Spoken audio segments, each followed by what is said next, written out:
Happy women's day. ખરેખર એક 13-14 વર્ષની છોકરી ઉપર એક દિવસમાં 50 જણા રેપ કરે છે. એ પણ એક નહીં, એક દિવસ નહીં, વર્ષ સુધી, આખા વર્ષ સુધી. વાત છે બીજા વિશ્વયુદ્ધની. 13-14 વર્ષની છોકરી, એક કોરિયન છોકરી પોતાના ખેતરની અંદર કામ કરતી હોય છે.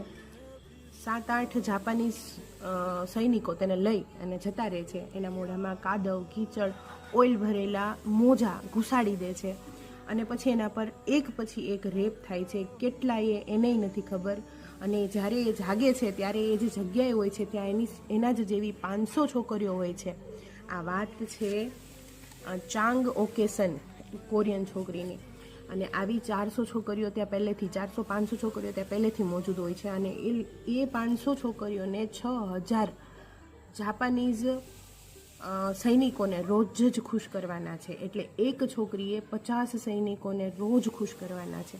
પહેલાં મોટા પદના અધિકારીઓ એનો રેપ કરે છે દિવસમાં 50 વાર, અને પછી નાના અધિકારીઓને, નાની રેન્કના અધિકારીઓને એને સોંપી દેવામાં આવે છે. અને એ પ્રેગ્નેન્ટ ન થઈ જાય એટલા માટે એને ખરાબમાં ખરાબ ઇન્જેક્શન્સ આપવામાં આવે છે, જે એના શરીરના ચીથડે ઉડાડી દે છે.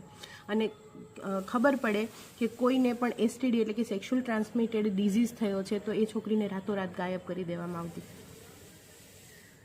આ બીજા વિશ્વયુદ્ધની સ્ત્રીઓની સાચી સ્થિતિ હતી, જે આજ સુધી ક્યારેય સામે નથી આવી. એક ફોટો છે જે આમાં ઇમેજમાં દેખાશે. એ અમેરિકાની નેશનલ આર્કાઇવ્સમાં આજે પણ સુરક્ષિત છે. અને એ સેક્સ સ્લેવ છોકરીઓનો છે કે જેને બીજા વિશ્વયુદ્ધમાં સૈનિકોની હવસ પૂરી કરવા માટે ઉપયોગ કરવામાં આવ્યો. વિચારો, કેમ, કઈ સ્ત્રીને તમે કહેશો હેપી વુમેન્સ ડે?